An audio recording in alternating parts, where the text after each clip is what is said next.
What's going on, America? This is Kevin from Kevin's Corner. I'm trying to make some sense out of this nonsense, doing a little series on Kirstjen Nielsen being grilled by Congress about illegal immigration.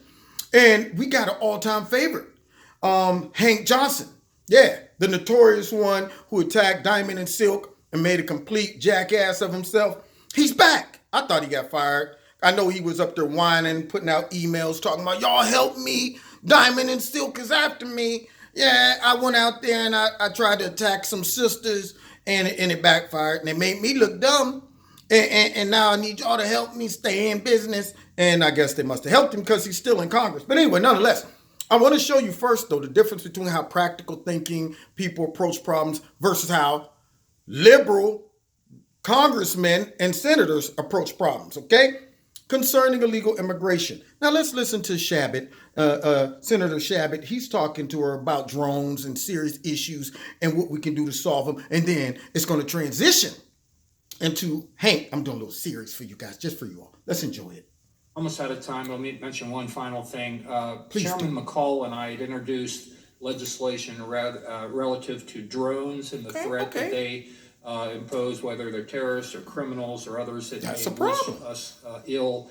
An incident right now is occurring yesterday and today at Gatwick Airport. Could you comment on that from the Homeland Security perspective, what we can do about that threat? Yes, first I just want to thank you and other members of Congress who helped us get that legislation done. It's monumentally important. This is a real threat. We see drones coming across our border dropping off drugs.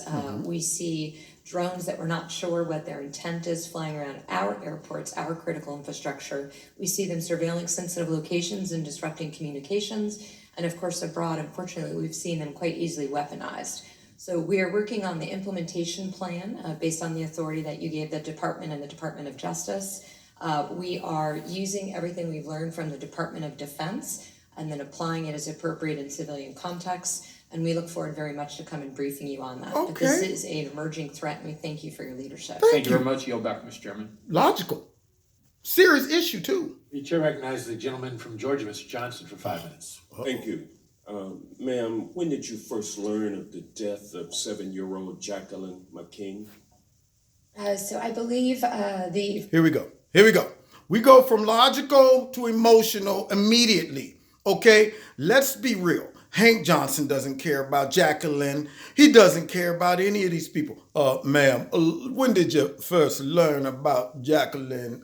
You don't care, Hank. We all know you don't. Your whole job is to try to trip her up, make her look evil and wicked under the horrible Donald Trump regime, and their attack on these innocent migrants that are simply coming here for a better life.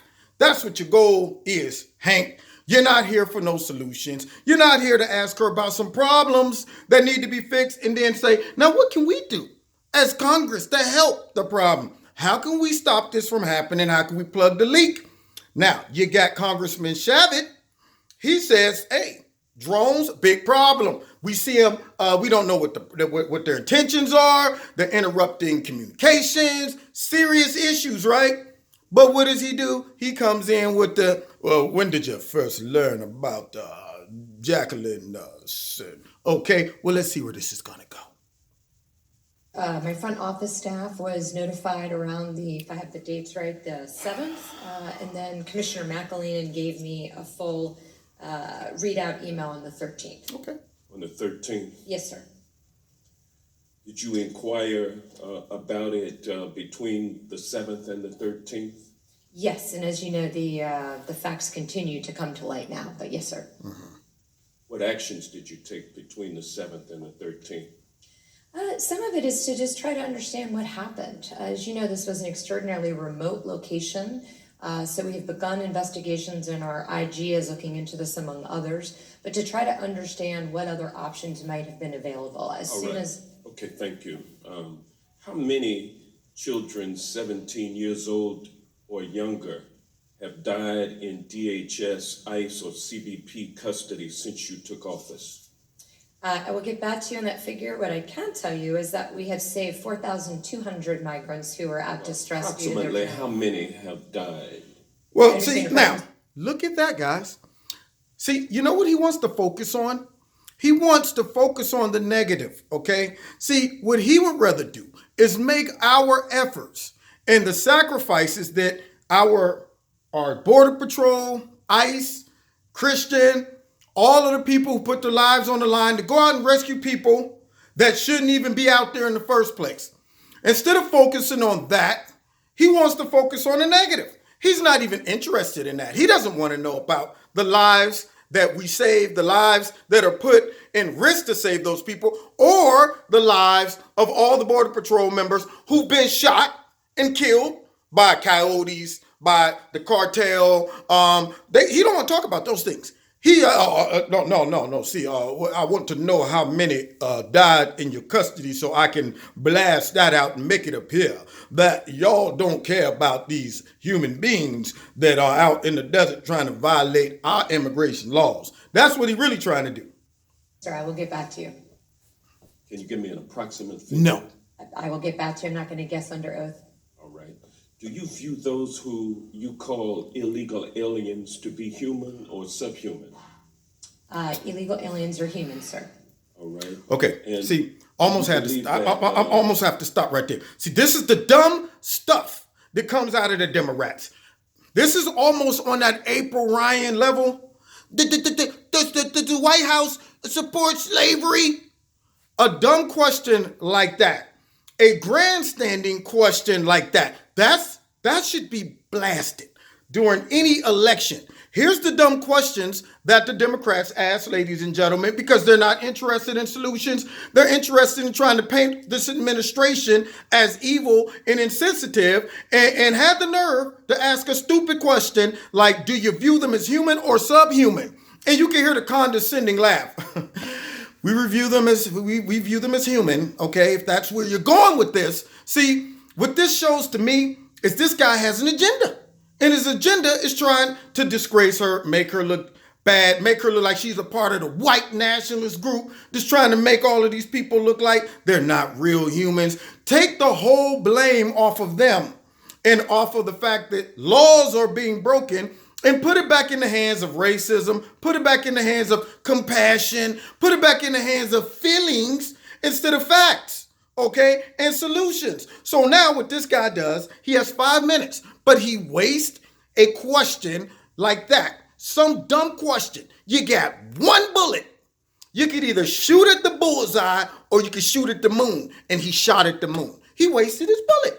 But that's the intelligence level that we're dealing with right here. What did he think she was going to say, right? Well, actually, they are kind of subhuman. They're subpar human. They probably have tails. We heard that they kind of just eat gnats and things off each other after. Yeah, that's how we see them. Is that okay? Can I say that on TV? Is that okay, Hank?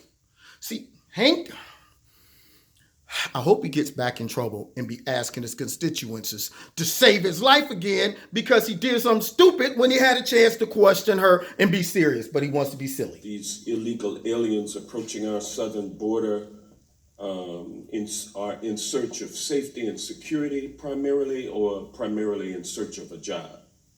So what we find with the flow, the most current flow over the last couple of years, are the vast majority are either economic migrants or they're looking to reunify with their families. All right.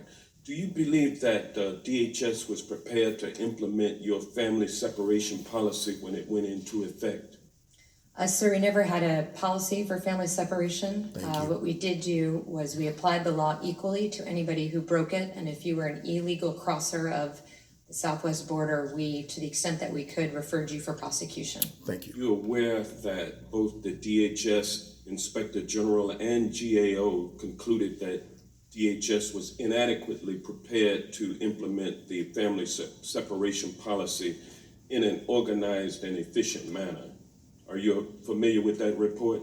I'm familiar with parts of the report, yes, sir. Do you agree with it or disagree?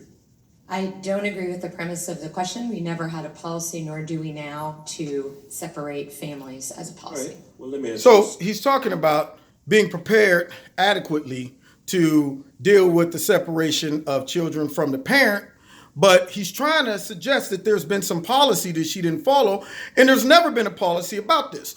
All there is the law, meaning if you break the law, whether you're an illegal immigrant or an American citizen, the law says you get separated from your parents. So what Hank here is doing is he's creating two separated responses. To illegal immigrants, they should get preferential treatment. I mean, they could break the law and then keep them all together like one big happy family, but you let somebody over here knock off a liquor store and, hey, buddy, dragging you off right in front of your 2 or 3 kids? Yeah, you should have thought about that before you ran in and said, stick them up. But no. See, so now you see how the Democrats, they don't care about the Americans. They don't care about our safety. They don't care about the laws. They bend that stuff to fit whatever narrative or agenda they have. So yeah, what's good for the goose should be good for the gander, but according to Hank, no. See, y'all separating their kids and it ain't right. But American citizens, hey, it is what it is. Question. When the decision was made to prosecute parents, it was DHS that physically separated the parent from his or her children. Is that correct? If the parent was referred to prosecution and was going to a criminal setting, we do not send the children with the parent at that time. How is it possible that your agency performed a separation policy when it did not have an ability to keep adequate records for eventual reunification of parent and child? It's the law. So each parent in our custody did have access to communicating with their children. The How children was it that you were able to implement the policy without having a means of being able to reunite children with their parents? We did have a means. What we have done is improved it so that it's much more expedited and the technical systems interoperate. At one point, DHS and HHS announced the existence of a central database containing location information for separated parents and minors. You familiar with that announcement? We have updated all of our systems, but I think you're Are probably you familiar referring. with that announcement when it was made? There's quite a few systems. You might be referring to the one from June. Okay, well, the IG found no evidence that a database ever existed. There is a database, sir. We know where all the children were. We knew where all the parents were. Do you disagree with that IG? I don't have the language in front of me, so I'm happy to get back to you very specifically in response to that question. What I can tell you is ICE has a database, CBP has a database, and the Department of Health and Human Services also has a database. But there was no database containing location information for separated parents and minors. Again, we did know within each individual agency. So are you trying to say that there has been no problem with your agency reuniting parents and children separated at the border in accordance with your separation policy? The time of the gentleman has expired. The witness will be permitted to answer the question. Thank you. You saved us. We've complied with the court order, sir. We worked very closely with the court and You are a reunited. champion at avoiding. The time of the gentleman has answering expired. my questions. The time of the gentleman has expired. Now you see what you're working with? You are a champion at avoiding my question. No, she wasn't. She was trying to answer them, but when she started answering the questions, Hank, and you start seeing that she was addressing these things practical, logically, or you weren't getting the answer that you wanted, or she was able to handle them properly because she knew exactly what was going on, and you were simply asking stupid, dumb questions that you don't really even know the answers to either. I'm sure your staff prepared those questions for you. Try these. Just throw them out, see if they stick. Yeah, but don't you think she thought about this and prepared? And since you're not down there on the border, Hank, you probably don't know what happened. You're just going off of what you're reading or what some talking points were given to you or your group before y'all came out. Said, all right, Hank, here's your questions. Here's your questions. Everybody got them. Let's go out and try to see what we can do to trick the American people into supporting illegal immigration. That's probably what happened. Hank's one of the worst. I don't see to this day how in the world, did you see all of my responses when I was listening to Hank? I gave him I wanted to give him the doubles and the to the ears, the hawk slap, the poke to the eyes, all of that. Hank is the worst. Who's voting for these guys? Who's voting for people like Hank Johnson? If you're watching this video and you're in his district, don't do it. Don't vote for this guy. He's garbage. He's the pits. Anyway, They're not trying to solve problems. She brought some excellent responses. You had the Republican Shabbat throw out some real questions about some real issues, and then Hank comes with that garbage and had the nerve to say, do you see them as subhumans? Or that was the dumbest question of the day. He gets the dumbest question of the day award. Now, you've been listening to Kevin from Kevin's Corner. Find me every Wednesday, 7:30, live on YouTube. Also, my live radio blog talk show. Don't forget, if you want to donate to Kevin's Corner, there's links in the bottom to do that. Don't forget to check out Extreme Tees. There's a link down there to do that as well. Promo code is my name, Kevin. 20% off if you do that. And don't forget to hit like, share, subscribe, and the notification button. And we'll see you next time in Kevin's Corner. I might make a couple more clips of some of the greatest hits from today. God bless.